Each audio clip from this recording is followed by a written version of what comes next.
Hi everyone. Um, I'm actually feeling pretty good at the moment. I've just had a shower and moisturized everything, even though my hands are still looking really rough. Um, I came on here because there are a couple of things that I wanted to talk about today. One of them being how gang stalking can be, how gang stalking basically is child abuse. And the second that I wanted to cover was the cleanliness issue. Now, I'm going to start with the cleanliness issue first. Now, anybody who's been following me for a long time will know that, like, both myself and the gangstalkers have weaponized hygiene in the past. Because, gangstalkers have literally left mess for me to clean. I've left mess for them to clean when we've house shared. So I've there's been that kind of dynamic going on, but the truth of the matter is that even though I'm not a clean person, mess and dirt actually really stress me out. And the only reason why I find myself too overwhelmed to take care of everything is because one, my attention span isn't good. Like my attention span and my focus isn't good at the moment. My focus aren't good at the moment. So it's difficult for me to know where to put things. And then on top of that, spatial awareness. I have a difficult time like organizing things that aren't important to me. And and the thing is with cleanliness, right? You have to know how to organize things that are not important to you as well. Because the things that you think are not important are important. So understanding where everything goes, like having a place for everything, so everything is easier to find. It's not an easy thing for me to do. I try to do little things every day. Like as you can see from the back here, like my books are arranged in a certain way. So that just demonstrates the difference between me taking care of things that are important to me versus taking care of things that aren't. So it's like the wiring of my brain has a thing where like I can just about manage to organize things that are important to me, but when I organize things that I don't deem to be important as much, I can struggle with organizing things. So as much as my environment can be messy, it's not an environment I want to live in. Let's be absolutely clear. I do not want to live in a messy environment. House blindness really, really bothers me. Ironically though, it's because I get so overwhelmed by the mess, my brain kind of shuts down and thinks that it's kind of insurmountable. And the only way that I can actually break that is if I do little things every day. So, my environment's still really messy. Oh, storage is another one because since I've lived here, I haven't bought any storage. And why would I? Like if I was gonna buy any wardrobes, I'd have to, buy it for my bedroom in there. And my bedroom has been flooded twice. So imagine what that would do to my wardrobe. Imagine what that would do to my electronics. Imagine what that would do to my clothing, right? So, it's a storage issue as well. So like I'm the type of person, I'm not necessarily a clean freak, but mess bothers me and dirt bothers me. Like these things bother me, right? But it's just that I have a trouble focusing on more than one thing. And when you're cleaning, you have to be able to like know how to organize things. I've never been good at that. So that's just me. That's just how I live. It's how I live right now. I'm not gonna doom myself to have nothing more in the future by saying this is just the way I am. Well, I just did that. But I'm not going to doom myself to say this is just the way I am and I can't help it. I'm not going to do that because I want to find new ways to be hygienic, new ways to be clean that don't make me want to end everything, that don't overwhelm me, right? So I'm navigating that. And then I see a post that I don't necessarily agree with. I see a post in a private group that has like a couple of images of women having a really messy bedroom with all their shit all over the bed. Not shit, but clothes, all over the bed, like stuff all over the bed, stuff all over the floor. Like there's a post with a couple of images with women having their stuff all over the place. And, you know, there was this post that says, for your own mental health, sometimes you need to leave leave your room like this, or leave your environment like this. And I didn't necessarily agree with that. But I think I understood the sentiment of it. The sentiment was not to leave your place messy, right? That's not the sentiment of it. The sentiment of it is that sometimes for your own peace of mind, you have to just abandon, like, you're looking after the details all the time. You have to abandon that sometimes, because it's like, when you're constantly focused on the details, it can leave you burned out. Like a lot of these soft life influencers, they have the most immaculate, and I mean immaculate homes, right?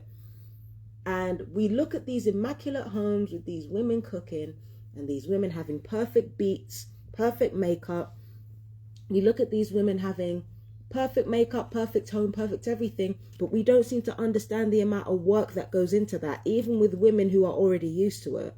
So we don't see, like, a lot of us have been beaten down into that lifestyle to the point where we don't understand what it takes to maintain it. I come from a family where, like, literally the place is spotless, or they can cook, you know, or both. You know, there's a lot of cleanliness in our family, a lot of like order and structure in our family.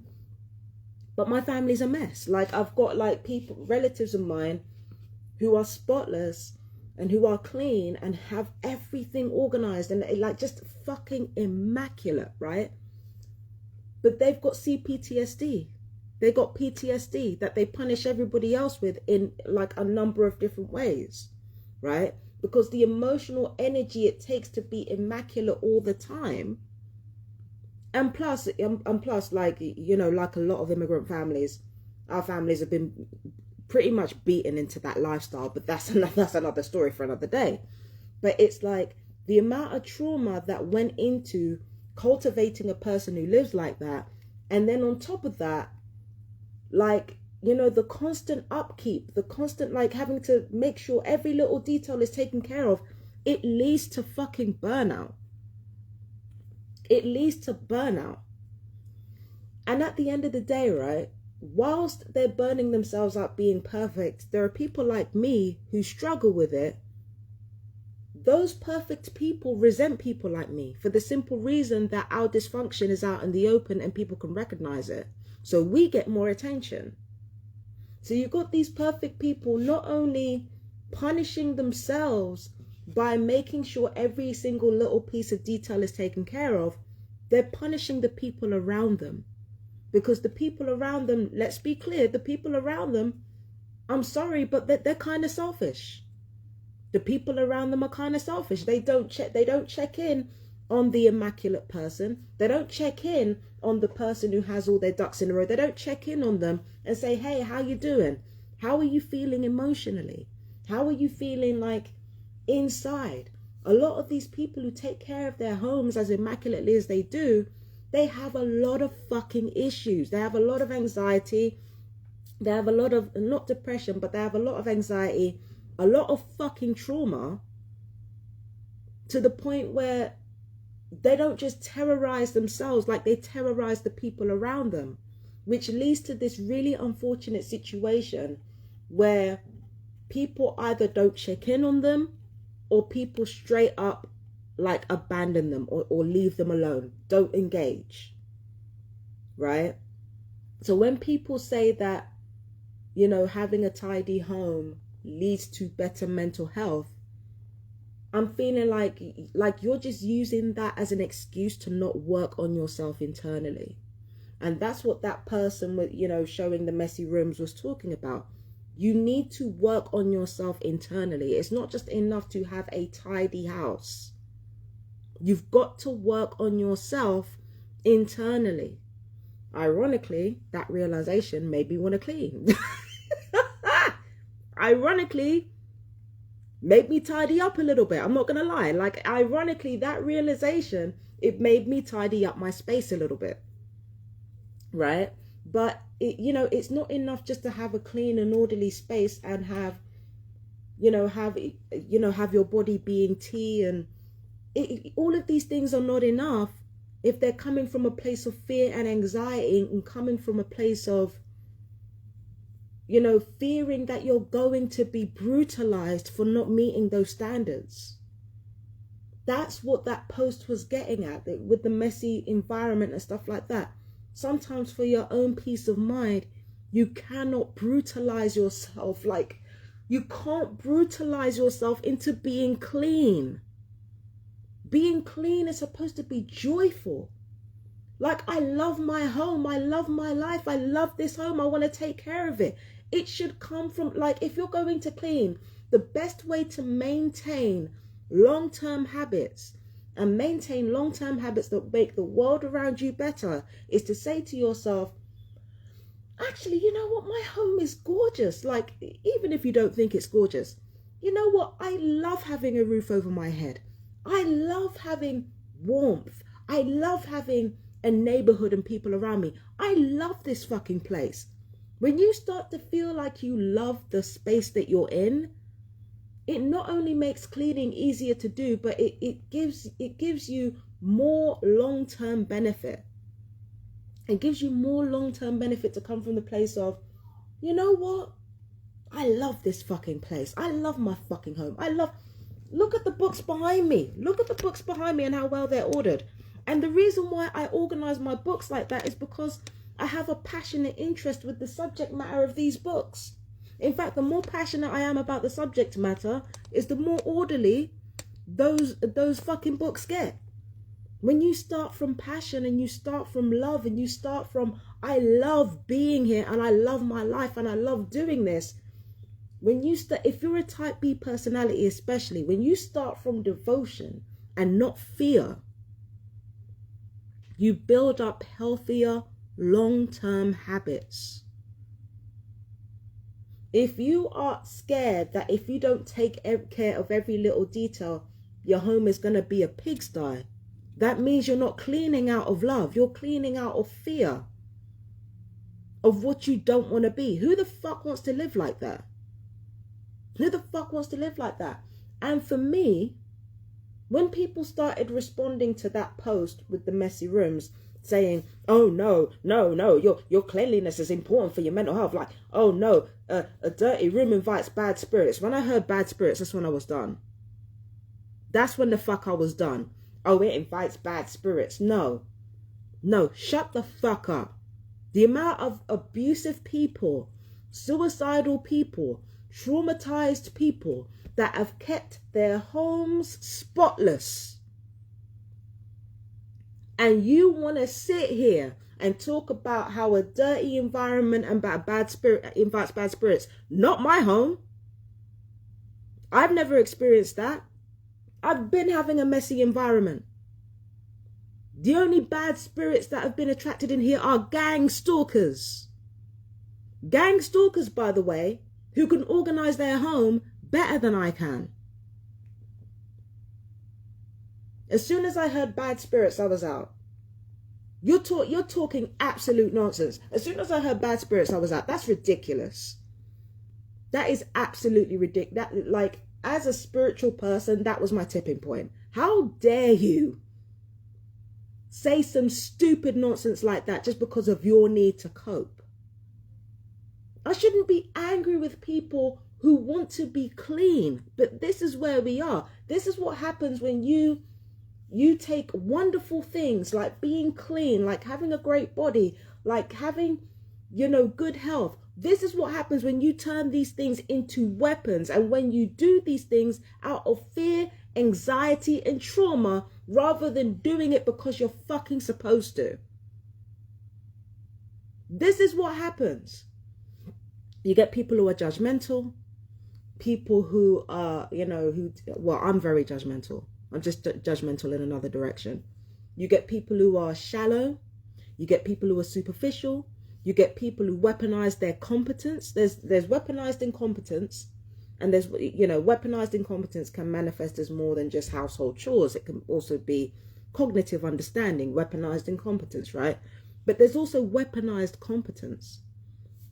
Using your competence in specific areas to foster a toxic environment with other people. And that's what I saw with all these people, you know, trying to, like, I'm not living in a messy house for anybody. That wasn't for you. It was for other people who struggle to be clean and struggle. Even I don't agree with the post all the way. Even I didn't agree with it. But I could see where it was coming from. It's better that you give yourself a rest occasionally than you burn yourself out. That's what that post was trying to get across. And here come all these people, all these legions of high functioning anxiety people, anxiety addicts. All these high functioning anxiety addicts, like, who's scared of getting their ass beat if their house isn't clean, coming online and saying, oh, you know, like, you know, no, it's like it invites bad spirits. Like, childish. Again, like, healthiness is supposed to be a beautiful thing. It's supposed to be something that you love to do. You're supposed to love to take care of yourself. But when it's constantly weaponized to hurt other people and to drag their spirit down, this is why, like, when your mental health goes, your cleanliness is the first thing to go, because it's the first thing you have control over. Because 9 times out of 10, you are terrorized into taking care of yourself in your own home. You're terrorized into it, not because you wouldn't do it otherwise. That's not it. It's because there are people who needed to bully you, so they used something like cleanliness, like good hygiene, like good health habits. They used those things as an excuse to terrorize you. So now you look at a messy room and thinking that if you even look at a messy room, you're going to get your ass beat. You're thinking if you even look at a dirty house, you're going to get your ass beat. If you set foot in a dirty house, you're going to get your ass beat. Let alone messing your own house up. And that type of thinking, you know, that's why it's so dangerous, because, like, healthy habits, healthy physical habits are so easy to hide your malaise behind. They're so easy to hide your malaise behind because nobody's going to ask questions. And because nobody asks questions, you don't ask yourselves any questions. Like, why the fuck are you triggered by somebody having a messy house? Like, not even a real image, like an AI image of a messy room. Why does that trigger you so much to the point where you feel like somebody's telling you to be messy?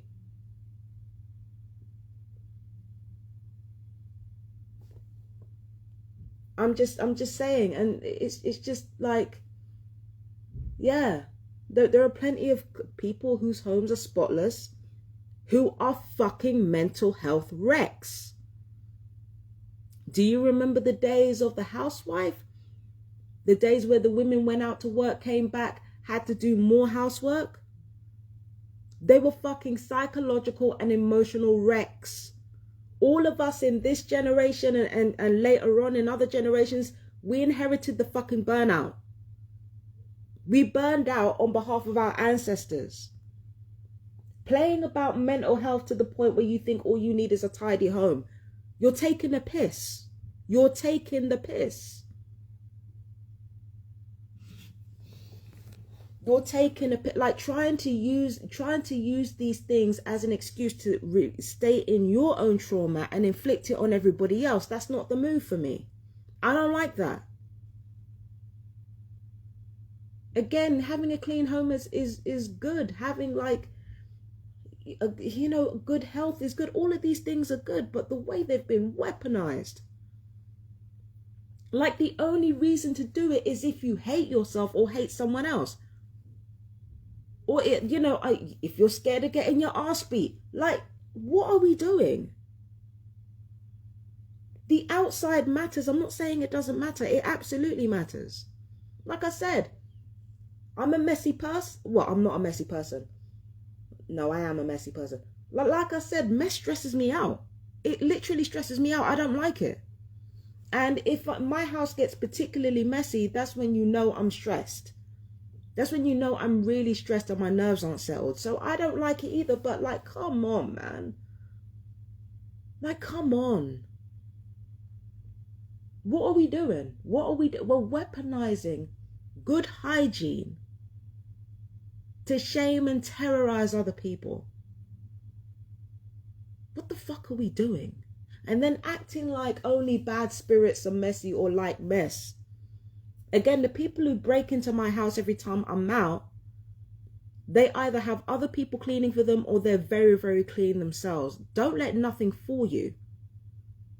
When I used to live with my dad, in fact, every time I go back to my dad's house and that fucking bitch neighbor is there, terrorizing me, you can bet your bottom dollar that person knows how to cook and clean. And yet cooking and cleaning did not stop them from being involved in a program that is literally designed to kill me. It didn't stop them from doing that. What kind of mental health do you call that? Just like there are people who are messy, people who are dirty, that had no problem weaponizing that dirt to harass me. Saying that cleanliness is a sign of good mental health is fucking stupid. And people need to stop doing that.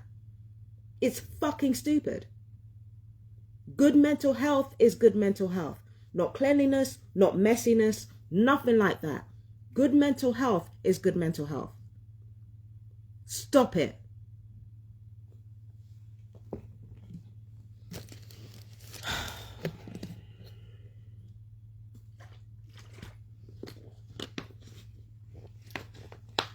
Yeah, good mental health is good mental health. Not being clean, not leaving your place a mess. Good mental health is good mental health. Checking in with yourself emotionally, making sure your basic survival needs physically are taken care of. Making sure your basic emotional needs are taken care of. That's it. Good mental health is taking care of yourself. It like emotionally and physically in all ways. Taking care of yourself. Giving yourself breaks when you need it. Working when you need to. That's good mental health. It's not like they're not fucking physical signifiers. And even when they are physical signifiers, they differ according to the person. Look at me. I'm tidier than I used to be. Like if you wouldn't believe how I used to live before. Like on the surface, I had my body was tea at one point. It really was. My body was tea at one point. You know, my skin was clearer. You know, my hair was right and all that type of stuff. My fucking life was a mess. My life was an absolute fucking mess. Even more of a mess than it is now. Now that I've put this weight on, like this is the weight of a person.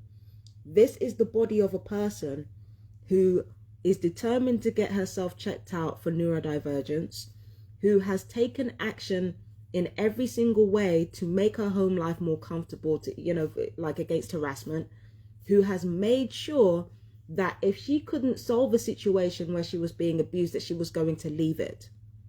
This is the body of a person who protected herself, who respected herself, who treated herself with some fucking decency. This is the body of a woman who has become comfortable and confident within herself. That's what's happened. This is the body of an emotionally healthier, not healed, but healing. This is the body of a healthier and healed, grown woman. And I'm not healed, actually. I'm healing. I have to say I'm healing because, you know, that incident on the 18th and 19th of December, that only happened a couple of weeks ago. So I'm not going to sit here and lie and say that I'm healed. I'm healing as a woman in ways that I hadn't been healing before. With this body, it happened with this body. I experienced real love, like proper love, for the first time in my life with this body. I experienced both men and women treating me with respect with this body. I experienced self-respect with this body. Do you understand what I'm saying? We keep using these signifiers, these markers, rooted in aspirational standards to dictate how emotionally healthy we are, and it is bullshit.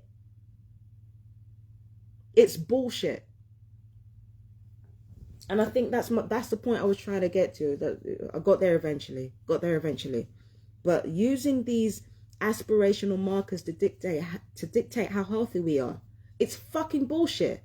How do you treat people? How do you treat yourself whenever you get something wrong? These are markers of mental health, not the visual stuff. And again, the visual stuff can give a clue, but the visual stuff can mean different things to different people. That's another thing that people have to reckon with. Good mental health is good mental health. Stop with the visual signifier shit. Just stop. Fucking getting on my nerves. Damn. Moving swiftly on.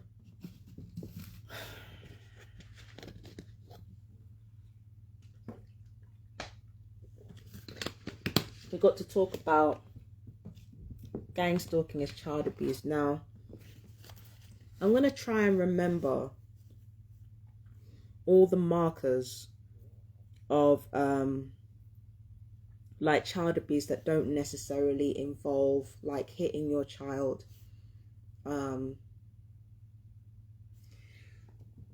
Yeah, so if I can remember all of them, the first one is creating your financial anxiety to your kids, like relating your financial anxiety to your child, talking about how expensive everything is. And then there was also like talking to your child about like your partner, treating your child like a therapist. There's all kinds of traits, but one of them that really stood out to me was like constantly yelling at the child, constantly screaming at the child, like low-key saying that the child is responsible for how your life turned out. And it got me thinking about how abusive to children like gang stalking actually is. Now, the reason I was thinking about this was because I was thinking about my own childhood, and when the 8 traits of child abuse were basically laid out in front of me, I realized that I experienced 8 out of 8. And that's just somebody who wasn't a gang stalker. That's just somebody who wasn't a perp. And just for like normal families, like, you know, all the signifier, the abuse signifiers, all of them, 8 out of 8. And there were so many people who experienced the same thing, 8 out of 8. So many people, it was so common, it was actually disturbing. And it made me think about the conditions that perp children and gang stalker children are put under by their parents. It made me think about that. And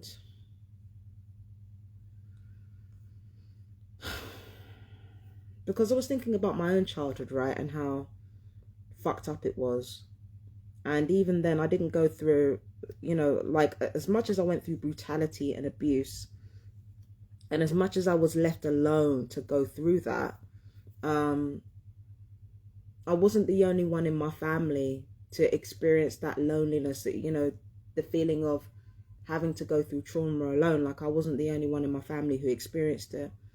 But it started with my own childhood and thinking about my own childhood.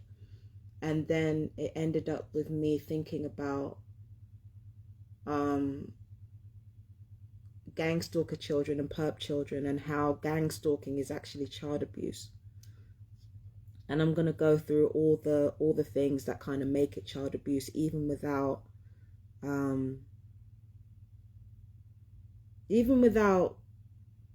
like,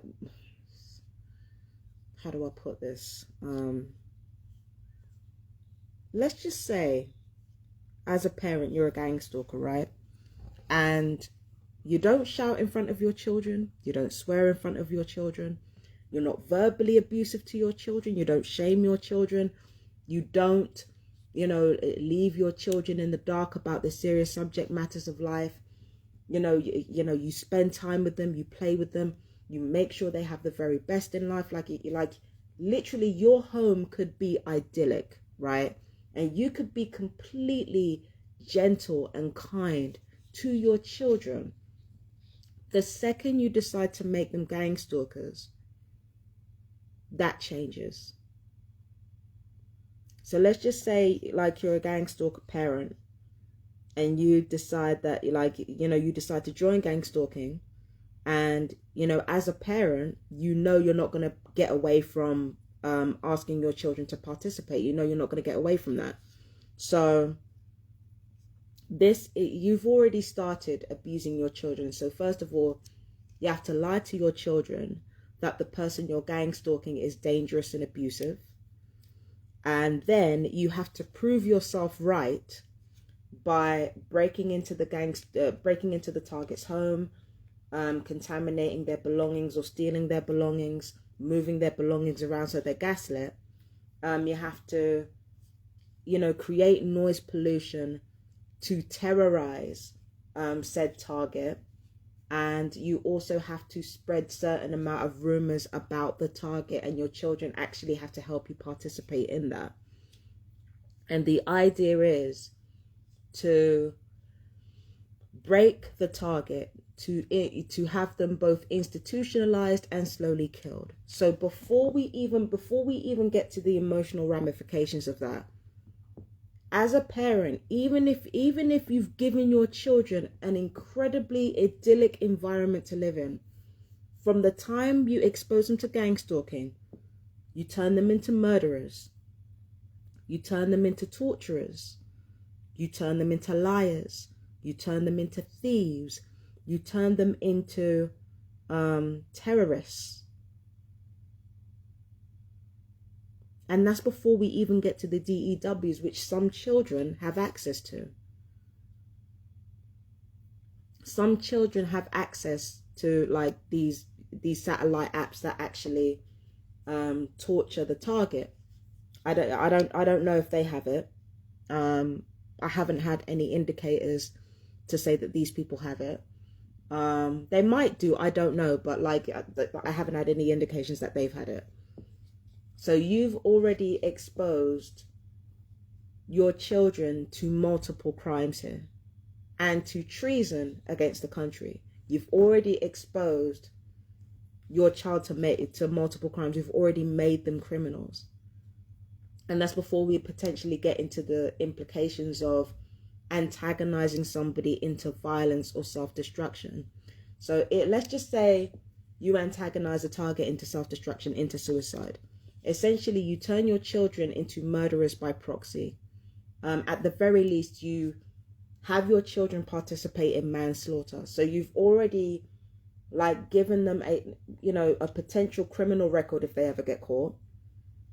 And you've potentially left room open for the possibility that your family could be split up because of your actions, right?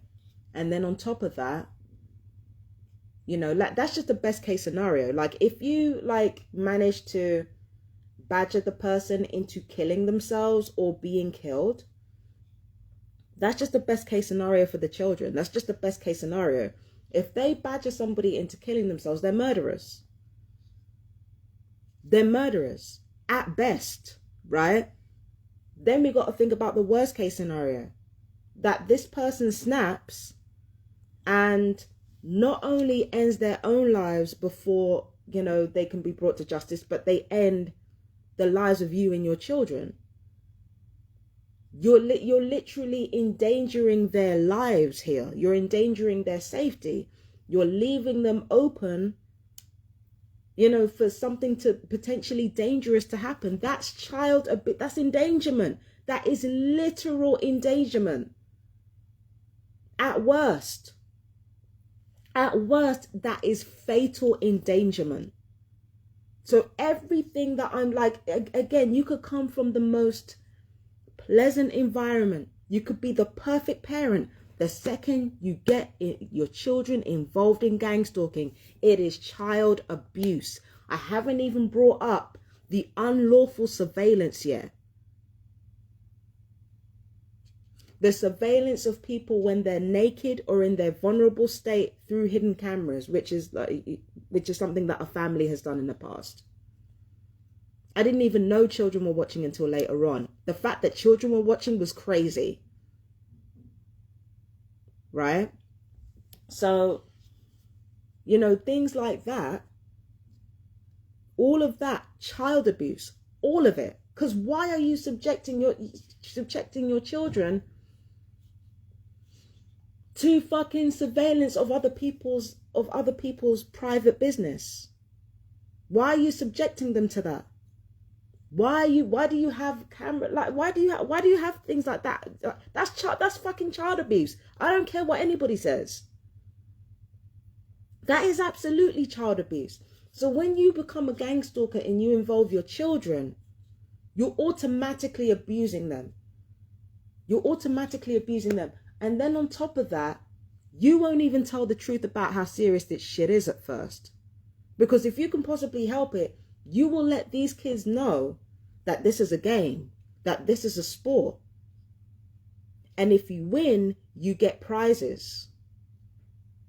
Now, children already think everything is a game because they're kids, and kids learn through, you know, there's two settings that children are fundamentally on. Like, it doesn't matter what the situation is. The levels that they are fundamentally at are playing and learning. It doesn't matter how serious the situation is. It doesn't matter how, you know, drastic a situation is. A child, you know, is automatically deep down in their psyche, they're going to see it as playing and learning. It doesn't matter how bad the situation is. So not only do you understand that the children are going to see this as playing and learning, you're encouraging that this is a game on top of that. You're encouraging that this is a game. Like, every time children misbehave, what they're actually doing is they're actually interacting with the world around them. They're playing and they're learning through play and learning, through enjoyment and curiosity. That's how they approach the world. And now you've turned this incredibly dangerous and immoral situation, and you've turned it into a game for your children, which is completely rewiring their nervous system. Abuse. That's abuse. You're completely rewiring their nervous system. And then when the truth comes out, not only are you becoming more violent in a bid to try to suppress the truth of what you've been doing and how serious it is, you're encouraging your children to do the same thing by stepping up the rumor mill, by stepping up the terror, by stepping up the harassment, by stepping up the attempted murder. More child abuse. More child abuse. And that's from perfect parents, let alone the type of parents that I'm constantly exposed to through this program.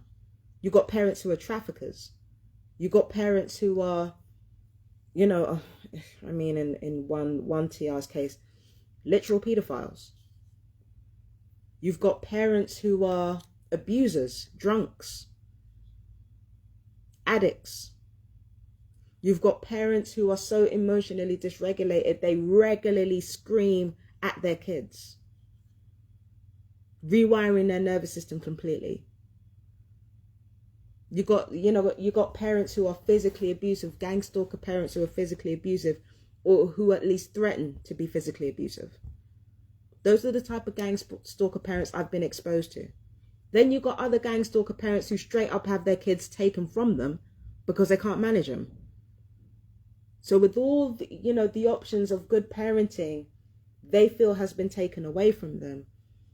The tragedy is, right, is that when they join gang stalking, they feel like the only way they can really be good parents to their children is to buy their children's love now. Because they're not good parents in any other instance. Now they've got to buy their love. And unfortunately, with gang stalking, popes are offered contraband stuff, they're offered homes, they're offered like money to participate in this. So it's like, if I can't be a good parent in any other way, then this is the only way that I can really find to be there for my children, to be good parents to my children. So when parents get involved in gang stalking, please understand they're not doing this for their kids. They're doing this for them. They're doing this for them so that they can feel like they're not complete failures as parents, like completely blind to the fact that they're endangering their kids every single day, exposing them to chaotic environments that these children will misinterpret as love and safety.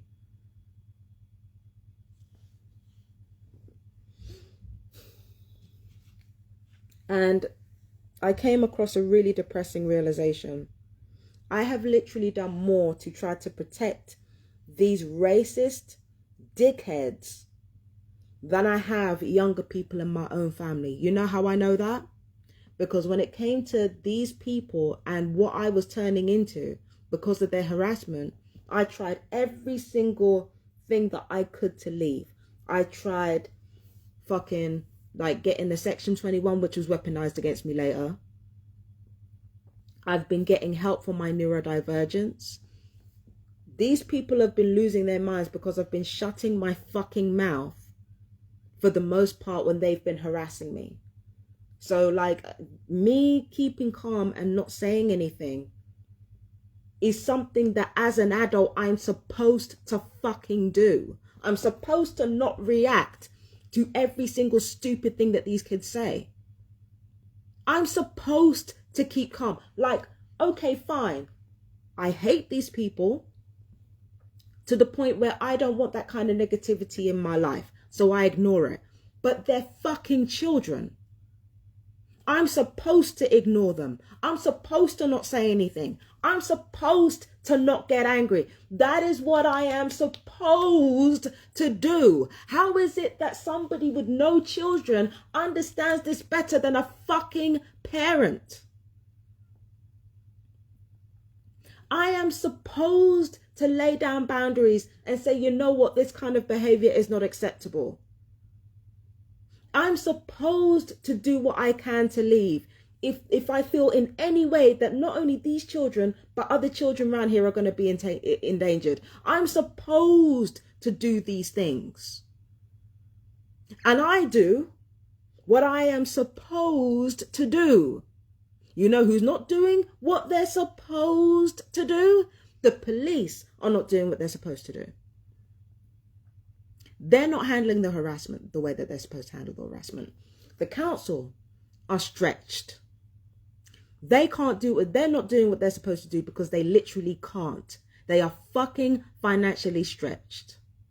The landlords don't do what they're supposed to do because they're chasing money. And that's backfired. Right? So, I'm looking at my situation and realizing that I'm literally the only adult in this situation that has done what they're supposed to. Every single thing that I've done apart from what happened in December were things that I was supposed to do to stop that escalation from happening. How the fuck, as a childless woman who is racially harassed to boot, why am I the only person thinking about the safety of these white children, of these brown children? Why am I the only motherfucker around here thinking about these children's safety? Why is it me? It should not be me. And think. Emma Logan actually tried to fucking make fun of me because of it. She had them candles up there and said, what are you worried about? We're only protecting children. Yeah, I'm the only one doing it. I'm the only one doing it. I'm the only one protecting kids. And even I'm failing. Even I'm fucking failing. Massively.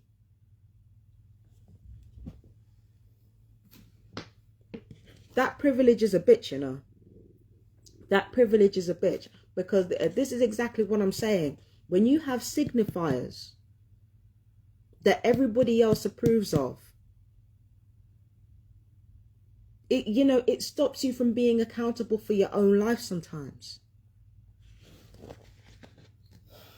because, you know, because everybody's satisfied with you. So like they feel like there's nothing that you need to work on.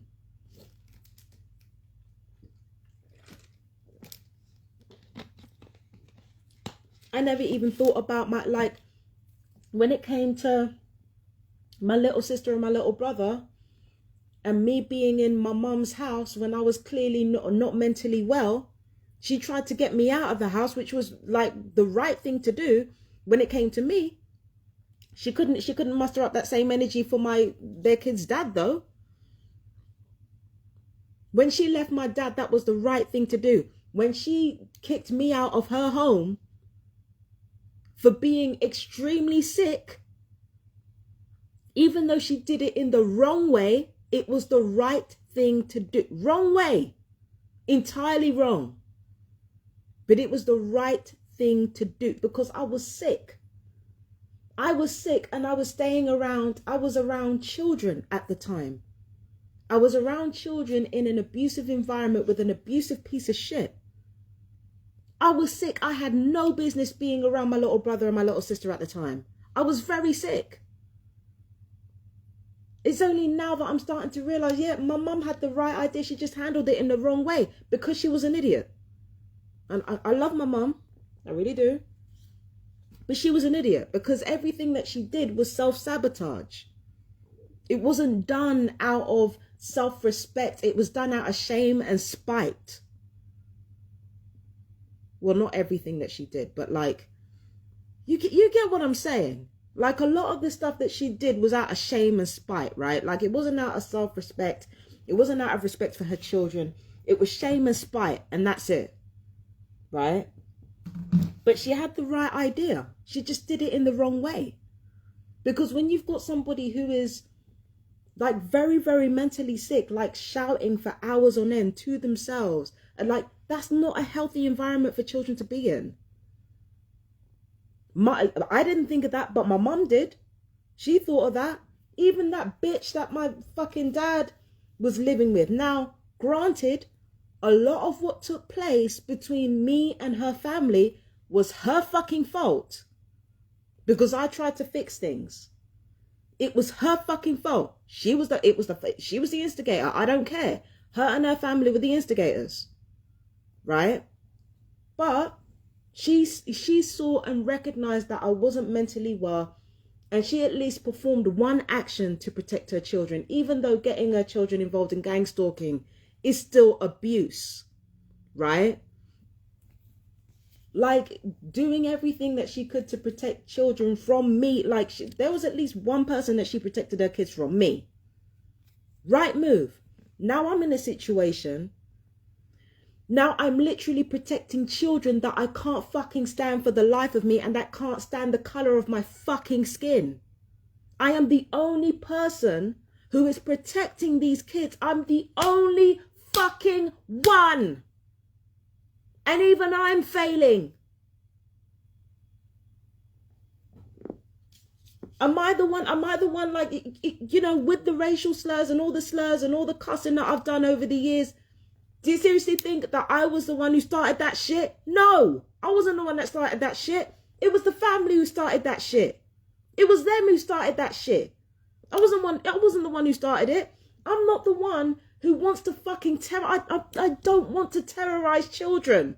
I just don't want to fucking do it. I just don't want to terrorize children. I don't want to fucking do it. Again, the cunt that lives with my dad is kind of like a cross between my mum and this family that I'm dealing with here, right? It's a cross between the two because, again, right idea and right action. But just like this family upstairs, that bitch and her family living alongside my dad, they were the one instigating the shit. So that's what I'm saying. They were the ones instigating the shit. They were the ones leaning on my mental health issues to get me out of the house. Which is great for me, but sucks for them. By the way. Right? But I don't want to terrorize children. I've got no fucking interest in I didn't even want to terrorize children when it came to my younger sister or my younger brother. I don't want to fucking terrorize kids. That's not where the fuck I stay. That's not how the fuck I want to live my life. I grew up around all my life surrounded by people who terrorize kids, terrorize younger people like it's something to do. You think I wanted to be like that? If I ever stayed calm and minded my business because children were harassing me, I'm supposed to fucking do that. If I ever decided I want to leave, or I want to set a boundary, like either they leave or I do, well, that's more of an ultimatum, not a boundary. But like, I set a boundary. I do not want to be harassed. I do not want to be gangstalked. I do not want any of this shit. That boundary wasn't met. So I had an ultimatum. I said it's either them or me. I followed through with that ultimatum. I got a GP letter to refer myself. I got myself checked out for neurodivergence. I did everything that I was supposed to fucking do. And even then, that was the bare minimum. The bare minimum. Which is more than their fucking parents ever did. Even with the slurs and, you know, that I came out with that after years of torment. These people up here are slinging slurs left and right, slinging fucking slurs left and right, shouting and screaming in front of them, even when gangstalking has nothing to do with it, getting drunk in the same place that they are, getting fucking lit to high heaven, like God knows what they're doing up there, the type of shit they're fucking doing. I had those motherfuckers get drunk and start acting belligerent, start shouting and screaming, start abusing other neighbours in front of their fucking kids, and then getting their kids to spread rumours, abuse.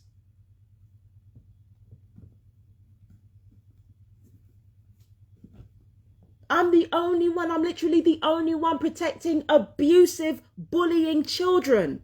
But they're still children, and I'm the only one thinking of their fucking welfare. Like, fucking hell.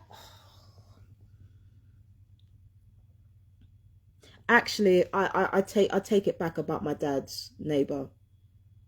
Because that bitch wasn't thinking of her children either. I was. I came to her to cry peace because I was thinking of her children. I was thinking of her children. She was not thinking of her children. She was trying to lean on my mental health to get me out so that she could feel better about herself. It had nothing to do with her fucking kids. That was the same bitch that threatened to slap her children in the face. And she probably has done. She probably has done before. Those children were an extension of her ego and nothing more. Nothing more. These people want to fucking aggravate people, get their children involved in aggravating people, try to lean on my mental health, and then get back up as soon as they feel like that, you know, the walls are closing in. That's not a good parent.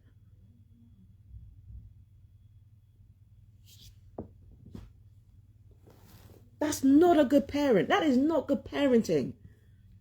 I'm the only one thinking of these children's welfare. I don't even have any fucking kids. I don't have no goddamn kids, man.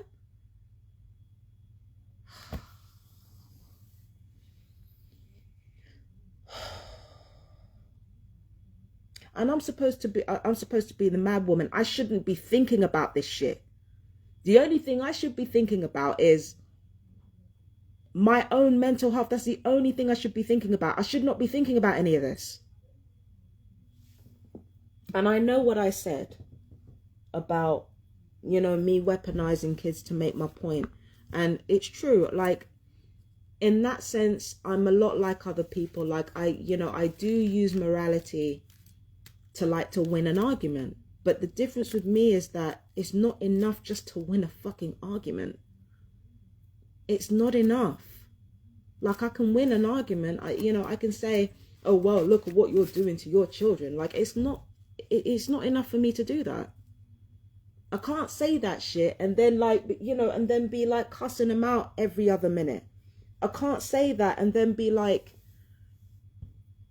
not doing anything to help my situation, or not doing anything to keep a distance between myself and the abusive children in question. Like, I can't say that I'm here protecting children or think of the children and I'm not doing anything to try to protect them. I can't say that shit. That's hypocritical, and it doesn't do anybody any good. It doesn't do me any good, and it doesn't do them any good. It's not enough for me to, say, oh, what about the children? And yet here I am not doing a goddamn thing to help the situation. It's not enough for me to do that anymore. That's the difference with me. I'm human. I'm petty. I'm selfish. I'm dishonest like every other human being, but that's not enough for me. That's not enough for me. Even if like me saying, oh, what about the kids? Even if it is to try to assuage my ego in some way or make me look good. It has to benefit people as well. My ego has to benefit. It's not enough for me. I'm sorry. It's not enough for me just to win the fucking argument and be right. It's not enough for me to just be right verbally. I have to be right in my actions. And it's not an ego thing, because I don't need to be right to feel good about myself. I really don't. I don't need to be right to feel good about myself, but I do need to be right for things to be right, to like move things in the direction that I want to move them in. I'm trying to end gangstalking. I can't do that if I make a point about endangering children and then I don't do what I'm supposed to do to try to protect the children that I'm surrounded by, even if I fucking hate them. I can't do that if I'm not holding up my end of the bargain. And when it comes to that incident,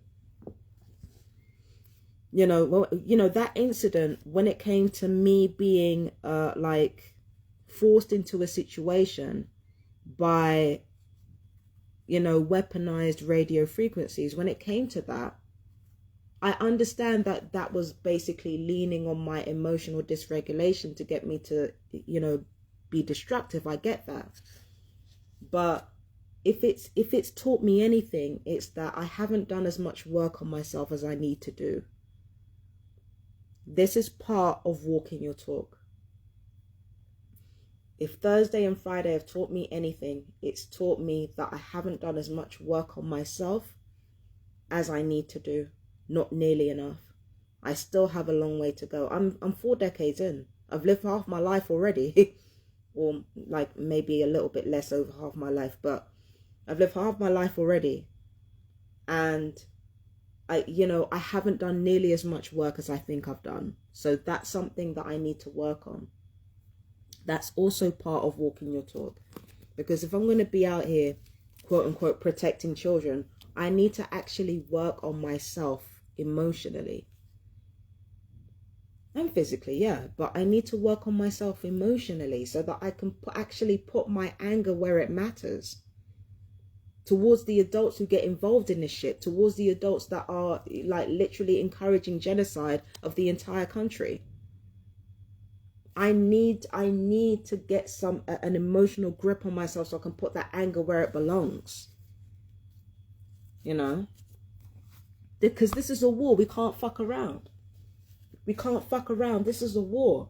And in a war, if you're gonna believe in something, you need to stand by it physically. There's one more thing that I didn't mention about the child abuse angle. And that's this. Speaking of war, a lot of these perps and gang stalkers, especially child perps and gang stalkers, or even adult perps and gang stalkers that don't have emotional regulation, the thing with them is that they tend to have a child soldier mentality. It's an automatic thing. Like if you're a child and you've been taught that violence is the only way to solve a situation, that's what you're going to stick to. Goes back to what I was saying about children seeing everything as play or learning. So the way a child soldier thinks is that, during a situation where there's violence, they automatically have to meet it with violence, right? Unless they get a lot of therapy, a lot of care, a drastically different, emotional environment, they'll end up thinking that they have to constantly fight all the time. the fight becomes their identity. When you're a child soldier, or when you have the mindset of a child as an adult and you're gang stalking, you get to thinking that this is the way that life is, and this is the way that this is the code of conduct that you have to stick by. And it's really unfortunate. It's really unfortunate. Teaching, like, it was like my buddy Dougie Cruz said, it's literally teaching these children to be slave catchers all over again. You know, and it's teaching these children to be Nazi soldiers. It's bad. It's really bad. Like, when you think about it, it's not, you know, this is why, like, I really made it clear that this is not some smug, like, oh, you know, look at how much better I am. No, man. No.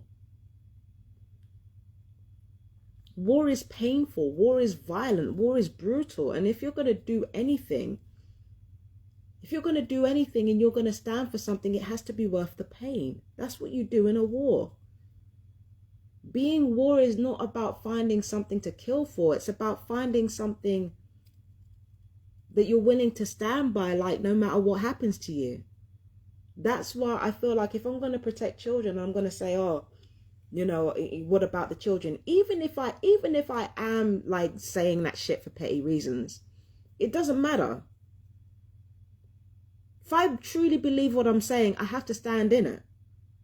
Simple. And that's what I realize. I've done everything that I possibly can to protect the children around me.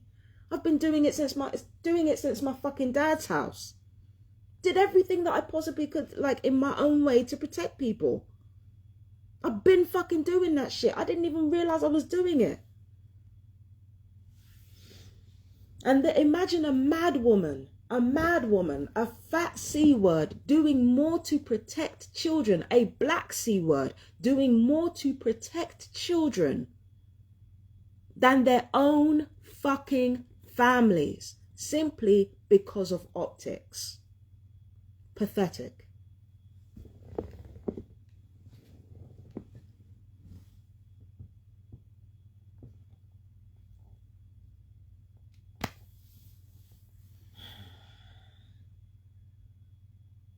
And now I have to rethink everything. Now I have to, I've got to rethink everything now. And I'm not saying that, like, I need to rethink about protecting children. You know, it's not even that. It's just, I have to rethink everything. I just, you know, I'm not perfect. I'm not a perfect person. I'm not even a good person. But just realizing the weight and scope of that shit is just,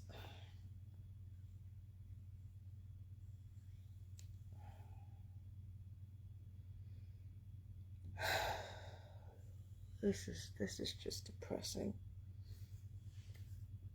I hope I made sense anyway. Listen, I gotta go, man. I gotta go. I got to focus on something positive. I got to do something positive today, because like, this got heavy real quick. But yeah.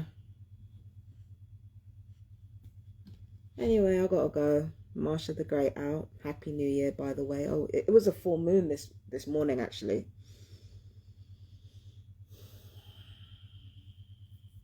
Yeah, this full moon brought up a lot of stuff in it. So yeah.